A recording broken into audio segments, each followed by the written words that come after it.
Olá, você que nos acompanha pelo Notícias Agrícolas, eu sou Letícia Guimarães e a gente vem trazendo agora informações que estão chegando agora para a imprensa, informações essa da chegada, então, da gripe aviária, influenza aviária da cepa H5, que tem afetado muito os Estados Unidos e agora foi detectada na Colômbia. Então, só para trazer aqui um panorama rapidinho para vocês, então. Segundo, então, o Instituto Agropecuário Colombiano, isso eu estou aqui lendo uma nota oficial do Instituto, no dia 8 de outubro foi, então, notificado esse caso da doença. São 2 granjas que ficam num distrito, né, numa parte um pouco mais isolada da Colômbia, isso segundo essa nota do Instituto Agronômico lá do país. Então, no dia 18 de outubro, né, depois de ter feito coleta de amostras e análises, foi detectada que essa cepa HN5, que ela é de alta patogenicidade, então eram 2 granjas, ao todo 175 aves, tiveram que ser abatidas como medida de sanidade, né, um abate sanitário. E quem está aqui hoje, então, para trazer um pouco mais de informação para a gente, para explicar um pouquinho sobre os riscos dessa doença, sobre essa cepa em específico, então como ela se espalha, se ela tem mais facilidade para se espalhar ou não, é o Luizinho Caron, que é pesquisador da Embrapa Suínos e Aves. Seja muito bem-vindo, Luizinho. Boa tarde, Letícia. Boa tarde aos senhores e senhoras espectadores. E é um prazer estar aqui em nome da Embrapa para compartilhar um pouco desse conhecimento aí de influenza com vocês. Luizinho, a gente já disponibilizou, né, para a nossa audiência do Notícias Agrícolas um texto contendo, então, informações a respeito desse caso, informações essas que partem, né, do governo da Colômbia. A gente tem também uma nota da BPA, Associação Brasileira de Proteína Animal, se posicionando em relação a esse caso também, mostrando um sinal de alerta, né, para que a cadeia produtiva redobre os cuidados, então, com as granjas. Temos também informações que vêm da Embrapa Suínos e Aves, o próprio Luizinho, né, que fez uma contribuição vapt-vupt para a gente, mas agora o Luizinho está aqui, então, para ampliar um pouco esse assunto. Luizinho, essa nova cepa, né, nova, eu estou chamando de nova porque a gente está vendo esses estragos sendo muito noticiados, né, nas mídias internacionais, que é essa cepa H5. É uma cepa nova, não é? E qual que é o nível de patogenicidade dela, o nível de letalidade? Sim, Letícia, é uma cepa nova aqui para nós da América, não tão nova no mundo. Aquela cepa que causou aqueles danos severos, inicialmente em 1998, por aí pouco antes, talvez pouco depois, e no início dos anos 2000, em alguns municípios, alguns países lá da Ásia, ela dizimou completamente a avicultura naquela época. Inclusive, alguns desses países reiniciaram, alguns anos depois dessa crise aí de 98, com uma avicultura completamente diferente da que eles tinham, modernizada, com, em vez de muitas granjas pequenas e com baixa biosseguridade, então se partiu-se para as granjas bem grandes ou gigantes, às vezes, e com muita biosseguridade, justamente devido ao aprendizado que eles tiveram com essa influenza aí de 1998. Esse H5N1 lá de 98, ele tem uma característica que ele, geralmente os influenza, mesmo os de alta virulência, eles causam mais mortalidade em aves domésticas, mas não são letais ou muito pouco em aves silvestres. No entanto, esse vírus também causa alguma letalidade em aves silvestres. Alguns exemplos aí a gente pode citar aí de aves aí em Israel e norte da Europa no ano passado, e esse vírus, ele andou lentamente, chegou à África, depois chegou ao norte da Europa algumas vezes, mas até hoje ele não tinha sido, além de um gene ou outro do vírus, não tinha sido encontrado esse vírus completo, como aconteceu agora em 2020 no norte do Canadá. E daí ele se disseminou pelo Canadá e também pelos Estados Unidos, causando muitos surtos, principalmente em perus, nesse último ano, inclusive causando um problema de abastecimento, né, do peru, que é uma carne bastante consumida e preferida no Thanksgiving deles lá nos Estados Unidos, e então causando esse desabastecimento, e também em ovos, afetando muitas propriedades que produzem ovos comerciais lá nos Estados Unidos. No verão, como esse vírus deveria ter reduzido, né, a disseminação, mas já iniciou novamente agora com surtos no início do outono lá e se disseminando. As aves migratórias também migram agora quando entra o inverno, né, quando começa a esfriar, mais para o sul, buscando áreas mais quentes de alimentação. Então, é possível que esse vírus vá se disseminar. Mas, geralmente, assim, os nossos vírus de influenza do sul, eles dificilmente se misturam com os da América Central ou com os da América do Norte, principalmente, que se misturam mais com ali na América Central. Mas esse vírus, como sendo novo, a gente não sabe como é que ele vai se comportar, e é bom a gente estar atento e manter o nosso sistema, né, de biosseguridade aí, em boas condições. Eu ia te perguntar, né, justamente isso, mas como você falou, né, que a gente não sabe muito bem como esse vírus vai se comportar. A influenza aviária ela é uma doença que ela prevalece mais nos períodos mais frios do ano, né, Luizinho? E a gente viu o período de verão no hemisfério norte ainda tendo problemas, né, com influenza aviária, com influenza aviária, com vários abates tendo que ser realizados. Esse vírus, ele se trata de um vírus mais resistente, já que ele passou aí pelos períodos mais quentes do ano e chegou agora, e agora a gente vai ver no hemisfério norte a entrada do inverno novamente, e com uma possível tendência, né, de incremento nos casos? Assim, uma das coisas, assim, que o vírus, dificilmente vai ter o vírus da influenza, a resistência deles, geralmente é semelhante, assim, entre um e outro, né?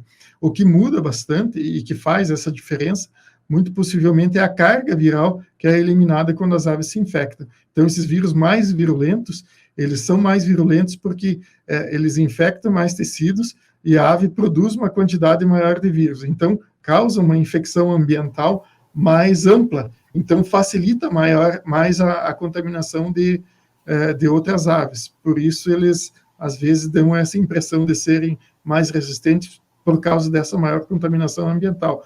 Geralmente, o vírus da influenza ele é um vírus sensível, né? Não resistindo muito tempo no ambiente, principalmente em ambiente seco e com temperatura mais alta, né?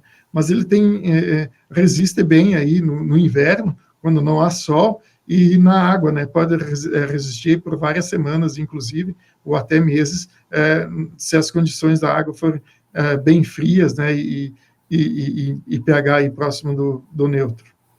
E, Luizinho, essas duas granjas, né, em que foram detectados esses casos de influenza aviária lá na Colômbia, elas ficam numa localidade mais ao norte do país, né, quase na divisa com o Panamá, e segundo a nota, então, do Instituto de Agropecuária colombiano, não existem granjas comerciais ali por perto dessa área, mas mesmo assim, que tipo de perigo esses casos representam, não só para o Brasil, né? A gente fala aqui do Brasil porque é o nosso país, porque a gente está num momento muito próspero, principalmente de exportação, mas que tipo de risco esse caso, nessa localidade, que eles colocam como algo mais isolado, que eram poucas aves, né? Que eram aves ali criadas para subsistência, que tipo de risco isso pode oferecer para os países aqui da América do Sul?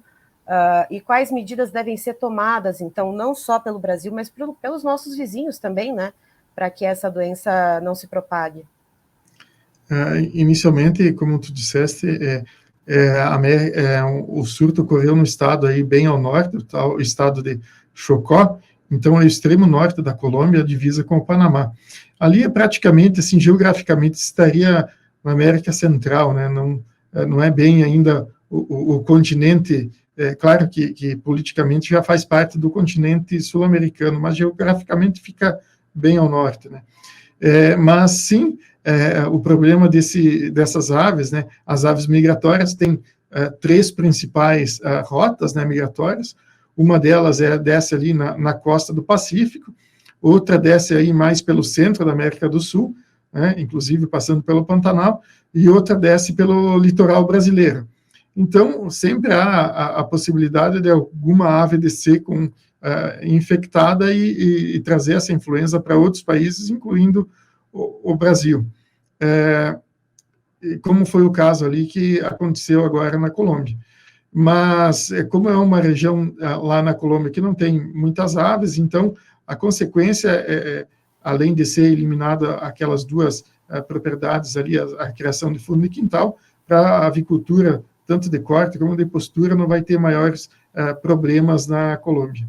Mas para o Brasil e os outros países também é importante ter uma atenção agora para a questão de biosseguridade, né? E também a questão de visitantes para entrar nas granjas, né? Evitar sempre visitantes e, se for estritamente necessário, que se faça uma quarentena aí de pelo menos 3 dias, né? Conforme aí, até não lembro exatamente quantos dias são recomendados pela BPA, e então obedecer esses protocolos de biosseguridade, melhorar a questão da tela e de aves que vivem nas proximidades do aviário, não deixar fazer a limpeza dentro da cerca de proteção, para evitar que aves encontrem abrigo ou alimento nessa área, então elas não vão ter por que se aproximar do aviário e levar esse risco de influenza para mais perto dos aviários. A gente tem que lembrar aqui que as principais aves que infectam, que podem infectar o influenza, ele é principalmente um vírus de aves aquáticas, né? Então, essas aves aquáticas podem carregar o vírus sem manifestar sintomas clínicos, mas elas eliminam o vírus e assim podem infectar outras aves domésticas, como aves de fundo de quintal, e essas infectam, então, as aves comerciais.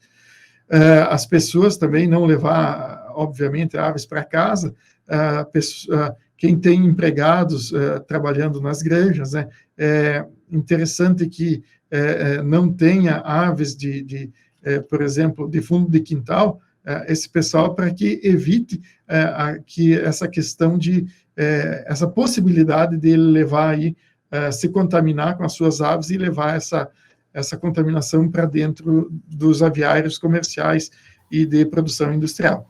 Isso aconteceu nos Estados Unidos, lá no estado da Califórnia, em 2002, que os cuidadores ou os trabalhadores das granjas tinham ilegalmente galos de rinha em casa, ou aves de rinha, e deu um surto de Newcastle, essas aves se infectaram e eles acabavam, esses trabalhadores, infectando as granjas. Então, a questão da biosseguridade de trocar o calçado, pelo menos, e a roupa, mas sempre que possível, fazer a troca de roupas e banho e ter uma roupa exclusiva da granja antes de entrar no ambiente de contato aí com as aves de produção. Então, essas aí são normas importantes de biosseguridade. Inclusive, falando de aves selvagens, de aves migratórias, o órgão de agropecuária da Colômbia, ele inclusive pontua, né, que a primeira hipótese é de que tenha havido realmente uma interação, né, de uma ave selvagem que estivesse, então, carregando o vírus com essas aves de criação, né, de fundo de quintal, e aí sim tem havido essa transmissão. E colocando aqui também para quem está nos assistindo, né, a BPA, Associação Brasileira de Proteína Animal, se manifestou, então, também estou aqui com essa nota aqui aberta. A BPA, inclusive, emitiu uma solicitação de reforço e mobilização do Ministério da Agricultura em uma mensagem direta ao ministro da Agricultura, Marcos Montes, e também mensagem ao secretário de Defesa Agropecuária, diretor de Saúde Animal, enfim, as diversas frentes, né, de defesa agropecuária, portos, aeroportos e fronteiras, para que reforcem, então, seja por ação ativa ou por meio de campanhas, como o Luizinho falou, para que as pessoas que viajem evitem, então, de trazer produtos, de trazer animais, né, para que evite que esses vírus entrem no país. Outra questão é que o protocolo de biosseguridade foi atualizado no site aqui do Notícias Agrícolas, na matéria que a gente que a gente colocou no destaque na nossa homepage. Você pode encontrar o link, então, da BPA com esse protocolo de biosseguridade revisado, para você aí ficar de olho, ficar atento, e como o Luizinho falou, redobrar aí esses cuidados, né, A gente não pode contar com a sorte, né, Luizinho? É isso mesmo. Então, temos que ser proativos nessa questão, porque a nossa a, a nossa biosseguridade ela é tão forte, ou tão resiliente, quanto é a mais fraca a biosseguridade da propriedade mais fraca. Então, se entrar ali, ela vai atingir todo o país, né? Não somente aquela propriedade. Logicamente que aquela propriedade vai ter um maior estrago, vai ter que sacrificar os animais, mas de alguma forma as outras, toda a cadeia, e não só a cadeia, mas mesmo pessoas que não fazem parte da cadeia, mas que hoje os impostos e os serviços, né, circulam e toda a sociedade acaba, de alguma forma, aí, se beneficiando da produção avícola, né, e que pode ser afetada.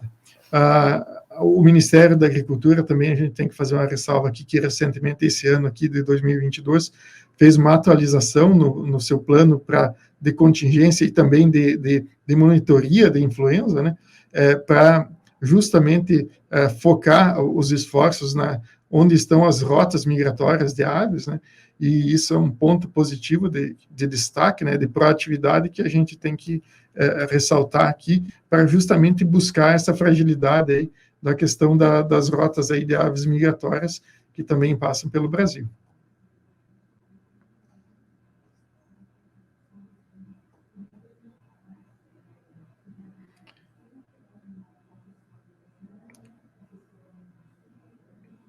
Acho que está, Letícia, eu não estou ouvindo, tá? Acho que está... Perdão. Luizinho, refazendo a pergunta. Se a gente pudesse fazer uma comparação, né? A gente tem, então, como você falou, a passagem de aves migratórias aqui pelo Brasil. Se a gente conseguisse pensar em porcentagens, por exemplo, né? De quantos por cento passam aqui pelo Brasil e quantos por cento passam pelos Estados Unidos, por exemplo, e também aproveitando para trazer um dado que foi divulgado pela Reuters Internacional e que a gente divulgou aqui no Notícias Agrícolas, e que o Luizinho falou também, né, comentou que além da mortandade de frangos, né, também teve a mortandade muito grande de perus, né, e chega nessa época do ano, da época de Ação de Graças, os preços então estão nas alturas, e segundo a Reuters, né, essa agência de notícias internacional, os casos de influenza aviária, né, a morte de aves que ocorreu esse ano, então, no país, elas quase chegaram a um recorde. O recorde de mortes de aves, né, por causa de influenza aviária, foi em 2015, então, e agora, então, a gente tem, em 2015 foi 50,5 milhões de aves, que foi o surto mais letal de influenza aviária nos Estados Unidos, e até agora, então, agora no mês de outubro, a gente tem uma mortandade de 47 milhões de aves, ou seja, está chegando perto, né, do nível recorde que já foi atingido. E aí eu queria saber como que a gente conseguiria comparar para saber o nível de trânsito, né, de aves migratórias que a gente tem de um país para outro. Eu já falo um pouco disso, mas talvez a questão aí de como perus foram afetados mais, né, o peru é mais sensível à influenza, o peso de um peru é muito maior do que um frango, né, uma galinha de postura que pesa 1,5 kg, 2 quilos, 1,8 kg. Então, talvez em massa já esteja superior àqueles surtos de 2015 que, claro, afetou perus também, mas muito frango naquela época, e agora foi mais em perus, né?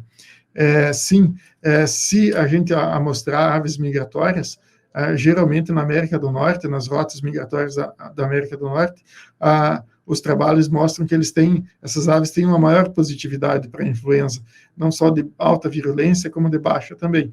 E na América Central um pouco menos, e no Brasil bem menos, né? Inclusive que estudos aí do professor Edson, da USP, mostra que em um estudo aqui no sul do Brasil, na Lagoa do Taim, se não me engano, ele encontrou 0,4% apenas de positividade.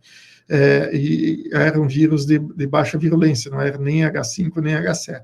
Então, isso mostra que as nossas aves, as aves aqui mais ao sul do continente, talvez por ter menos interação entre aves domésticas e aves selvagens, tem essa menor positividade.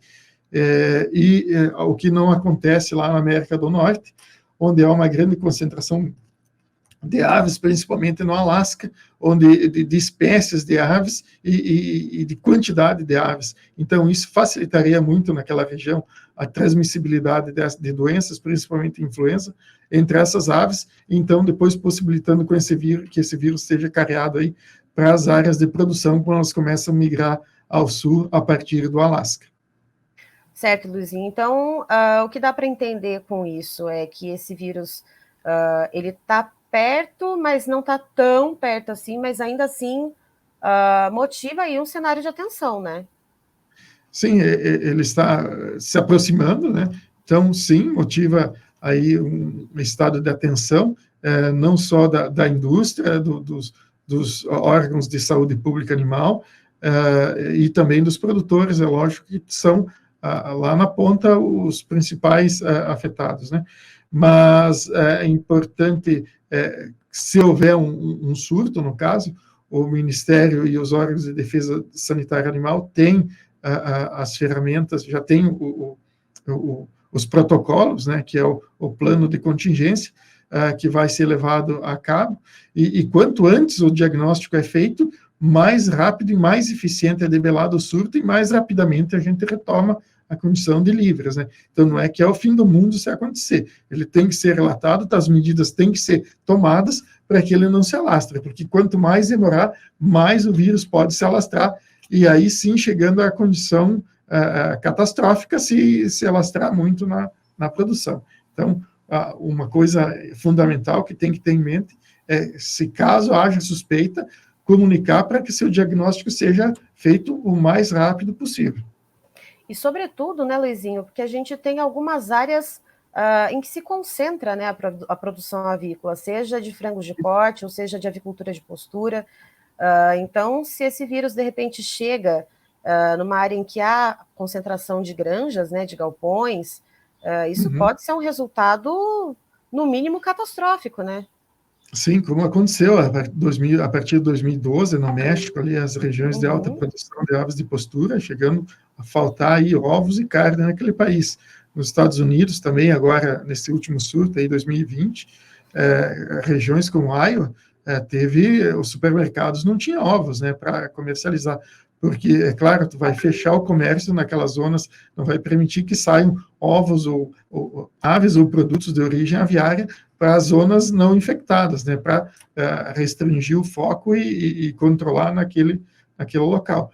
Então, tem esse impacto que tem que estar atento, né, e a carne hoje de aves é uma das a mais consumida, né, no Brasil, então uma fonte importante de proteína e palatável para o brasileiro, né? Então, toda a sociedade deve se empenhar na preservação dessa fonte de proteína importante, que é desde do mais humilde até as pessoas mais abastadas têm acesso e consomem regularmente o frango. Tanto frango como ovos, né? Sim, sim.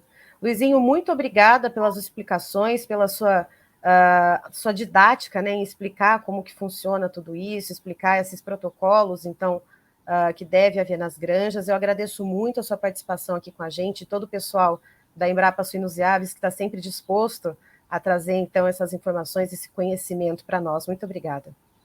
Obrigado, Letícia. Obrigado ao pessoal aí do Notícias Agrícolas e tenham um bom dia.